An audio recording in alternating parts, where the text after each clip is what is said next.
নমস্কাৰ বন্ধু বান্ধৱীসকল, আপোনালোকে চাই আছে Saraniya shirt and Educare channel. ইতিমধ্যে আপোনালোকে গম পাইছে জুলাই 2023 চিটেটৰ অনলাইন চলি আছে আৰু সেই চিটেট পৰীক্ষাৰ প্ৰিপাৰেশ্যনৰ এয়া মোৰ প্ৰথম ভিডিঅ'। এই ভিডিঅ'টোত মই আলোচনা কৰিবলৈ লৈছোঁ 2021 বৰ্ষৰ জানুৱাৰী মাহত হোৱা চিটেট পৰীক্ষাৰ সমাজ বিজ্ঞানৰ প্ৰশ্নকাকতখনৰ প্ৰথম 30টা প্ৰশ্ন উত্তৰৰ। লগতে আপোনালোকক জনাই থওঁ চিটেটৰ সমাজ বিজ্ঞান পেপাৰখন যিহেতু হিন্দী অথবা ইংৰাজী মিডিয়ামত দিব লগা হয়, গতিকে এই ভিডিঅ'টো মই হিন্দী ভাষাটোহে আলোচনা কৰিম। আশা কৰোঁ আপোনালোক সকলোৱে বুজি পাব। গতিকে আহক এতিয়া আমি আজিৰ এই সেশনটো आरंभ करूँ। पहला प्रश्न, भारत में शरद ऋतु के संबंध में कथन ए, बी और सी पर विचार कीजिए और सही विकल्प का चयन कीजिए। ऑप्शन ए, इस मौसम को दक्षिण पश्चिम मानसून के नाम से भी जाना जाता है। ऑप्शन बी, इस मौसम में पवन बंगाल की खाड़ी तथा अरब सागर से स्थलों की ओर बहती है। ऑप्शन सी, यह मौसम मानसून के आने तथा आगे बढ़ने का मौसम है। इसका सही आंसर होगा ऑप्शन 4। ए, बी और सी सभी गलत है। शरद ऋतु के बारे में आप लोग और कुछ बातें ध्यान में रखिएगा। शरद ऋतु भारत के प्रमुख 4 ऋतुओं में से एक ऋतु है। वर्षा ऋतु के पश्चात जब मानसून पवनें लौटती है तो देश के उत्तरी पश्चिम भाग में तापमान तेजी से कम होने लगता है। इस समय जलोप्लावित भूमि तथा तीव्र तापमान के कारण वायु की आर्द्रता इतनी अधिक बढ़ जाती है कि लोगों को असहनीय उमस का सामना करना पड़ता है। उत्तरी गोलार्ध में शरद ऋतु की अवधि शरद विषुव से लेकर शीत संक्रांति तक मानी जाती है। दक्षिण गोलार्ध में 21 मार्च से लेकर 21 जून तक शरद ऋतु होती है। क्वेश्चन नंबर 32, निम्नलिखित में से कौन सी नदियाँ सुंदरबन डेल्टा का निर्माण करती है। आंसर होगा गंगा एवं ब्रह्मपुत्र। और ध्यान में रखिएगा, जब गंगा पश्चिम बंगाल में बहती है तो ये 2 भागों में विभाजित हो जाती है, भागीरथी और हुगली, जो डेल्टा के मैदानों से होकर बंगाल की खाड़ी में दक्षिण की ओर बहती है। मुख्य धारा दक्षिण की ओर बांग्लादेश में प्रवेश करती है और ब्रह्मपुत्र भी इसमें शामिल होकर एक डेल्टा बनाती है। इसी को सुंदरबन डेल्टा कहते हैं। क्वेश्चन नंबर 33, दिए गए लक्षणों ए और बी के आधार पर वायुमंडलीय परत की पहचान करें। ऑप्शन ए, अंतरिक्ष से प्रवेश करने वाले उल्कापिंड इस परत में आने पर जल जाते हैं। ऑप्शन बी, इस परत में बढ़ती ऊंचाई के साथ तापमान घटता है। इसका आंसर होगा ऑप्शन 3, मध्यमंडल।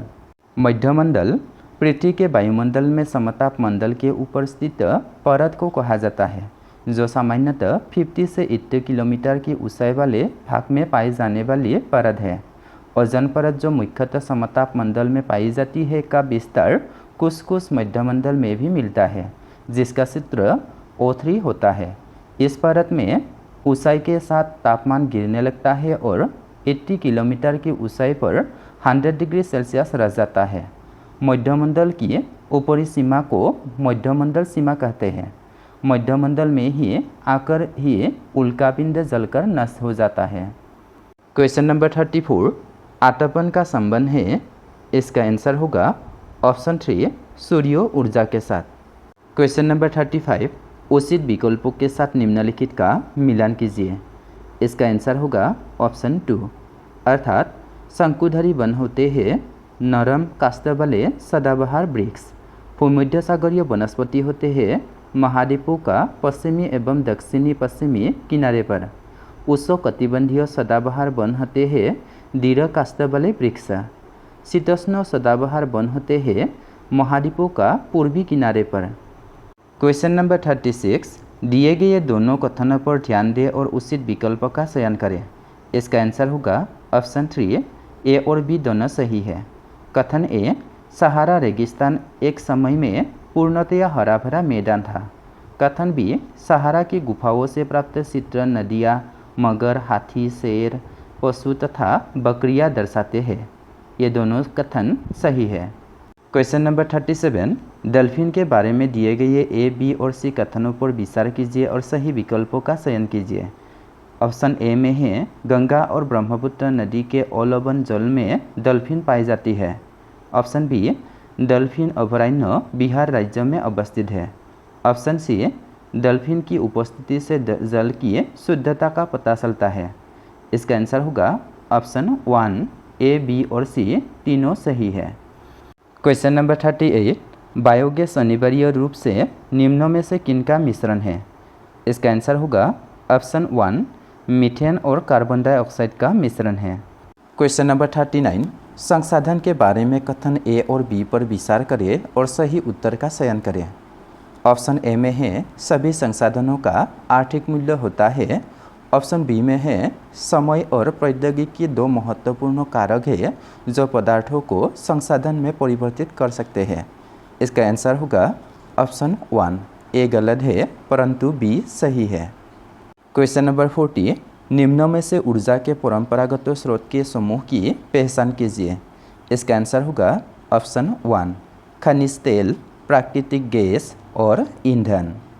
क्वेश्चन नंबर 41, प्राकृतिक संसाधनों के प्रकार को उनके वर्गीकरण के साथ मिलान करें। इसका आंसर होगा ऑप्शन 1, अर्थात विकास एवं प्रयोग का स्तर, वास्तविक और स्वाभाविक, उद्गम, जैव और अजैव, वितरण, सर्वव्यापक और स्थानिक, और भंडार, नवीकरणीय और अनवीकरणीय। क्वेश्चन नंबर 42, कथन ए लगभग 12,000 साल पहले भारत में कोई क्षेत्रों में गर्मी बढ़ने के कारण घास वाले मैदान बनने लगे। कथन बी, हिरन, बारहसिंगा, बकरी, भेड़ और मवेशी जैसी जानवरों की संख्या बढ़ी।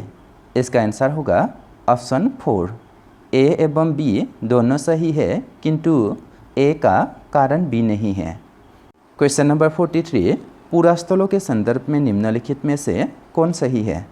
इसका आंसर होगा ऑप्शन 1, केवल ए, अर्थात वो स्थान जहाँ वस्तुओं के अवशेष मिलते हैं। क्वेश्चन नंबर 44, हड़प्पा सभ्यता के लोग बनाते थे। ऑप्शन ए, पत्थर की मुहरें। ऑप्शन बी, पीले रंग से डिजाइन किए गए पात्र। ऑप्शन सी, लोहे से बनी तकलियाँ। और ऑप्शन डी, सोने से बने बर्तन। इसका आंसर होगा ऑप्शन 2, केवल ए तथा डी। क्वेश्चन नंबर 45, एक महापाषाण कब्र में 2 कंकाल के अवशेष थे। इन दोनों में से महिला के कंकाल का अनुमान लगाने हेतु देखना होगा। इसका आंसर होगा ऑप्शन 1, केवल ए, अर्थात हड्डियों की संरचना। क्वेश्चन नंबर 46, प्रारंभिक काल से शुरू करके आरोही क्रम में निम्नलिखित को सजाइए। इसका आंसर होगा ऑप्शन 1, ए, बी, सी, डी, अर्थात पहले होगा वेदों की रचना की शुरुआत, दूसरे में होगा महापाषाणों की निर्माण की शुरुआत, तीसरे में होगा इनाम गांव में कृषकों का निवास और लास्ट में होगा सराक। क्वेश्चन नंबर 47, हाल के काल से शुरू करके अवरोही क्रम उल्टा में निम्नलिखित को सजाइए। इसका आंसर होगा ऑप्शन 3, सी, डी, ए, बी। पहले होगा अरिकामेंडु पत्तन में बसना, दूसरे में होगा संगम साहित्यों की रचना की शुरुआत, तीसरे में होगा लोहे के प्रयोग में बेरोत्तरी नगर आहत सिक्के और लास्ट में होगा उपमहाद्वीप में लोहे के प्रयोग की शुरुआत। क्वेश्चन नंबर 48, कथन ए, शोल मंदिर धार्मिक, सामाजिक एवं सांस्कृतिक जीवन के केंद्र थे। कथन बी, शोल काश्यप प्रतिमाएँ देवी देवताओं की थी पर कुछ प्रतिमाएँ भक्तों की भी थी। इसका आंसर होगा ऑप्शन 4, ए एवं बी दोनों सही है किंतु ए का सही स्पष्टीकरण बी नहीं है। क्वेश्चन नंबर 49, कथन ए, दिल्ली के सुल्तानों के समय तबारीक के लेखकों ने जन्मसिद्ध अधिकार और लिंगभेद पर आधारित आदर्श समाज व्यवस्था बनाए रखने की सलाह दी।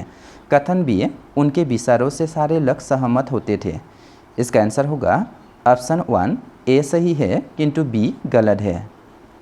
क्वेश्चन नंबर 50, कथन ए, रजिया ने अपने अभिलेखों में अपना नाम पुरुष जैसा लिखकर अपने पुरुष होने का भ्रम पैदा किया। कथन बी, तबारीक के लेखकों ने सामाजिक तथा लिंगभेद को आधार बनाकर यह तर्क दिया कि पुरुष स्त्रियों की तुलना में श्रेष्ठ होते हैं।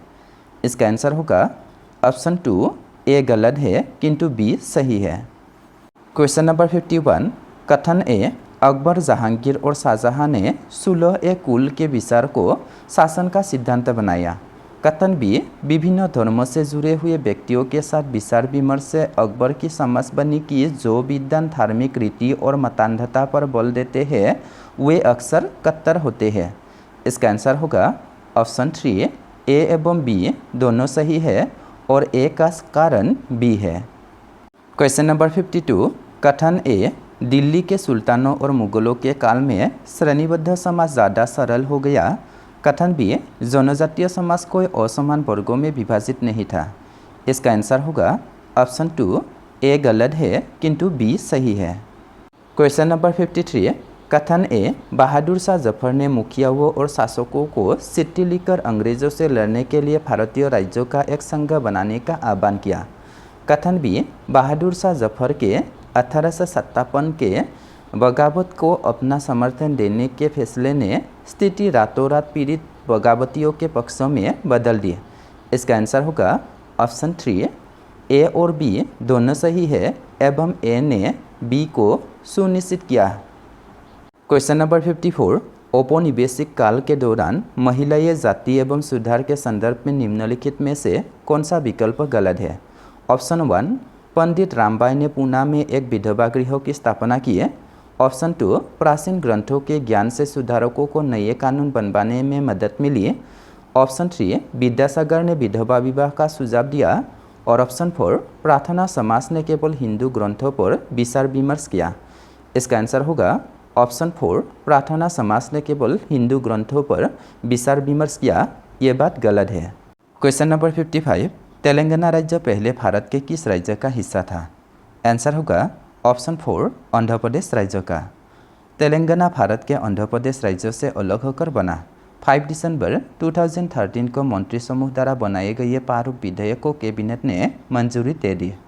18 फरवरी 2014 को तेलंगाना विधेयक लोकसभा से पारित हो गया तथा 2 दिन पश्चात इसे राज्यसभा से भी मंजूरी मिल गई। राष्ट्रपति के हस्ताक्षर के साथ तेलंगाना औपचारिक तौर पर भारत का 29वां राज्य बन गया। क्वेश्चन नंबर 56, निम्नलिखित कथनों पर ध्यान दें और लोकतंत्र में संचार माध्यम के सही भूमिकाओं का चयन करें। ऑप्शन ए, इसे समाचार के माध्यम से नागरिकों को सूचना पहुंचानी चाहिए। ऑप्शन बी, इसे विज्ञापक के दृष्टिकोण को समाचार कार्यक्रम के माध्यम से देनी चाहिए। और ऑप्शन सी, इसे हर दृष्टिकोण की चर्चा करनी चाहिए। इसका आंसर होगा ऑप्शन 3, केवल ए और सी।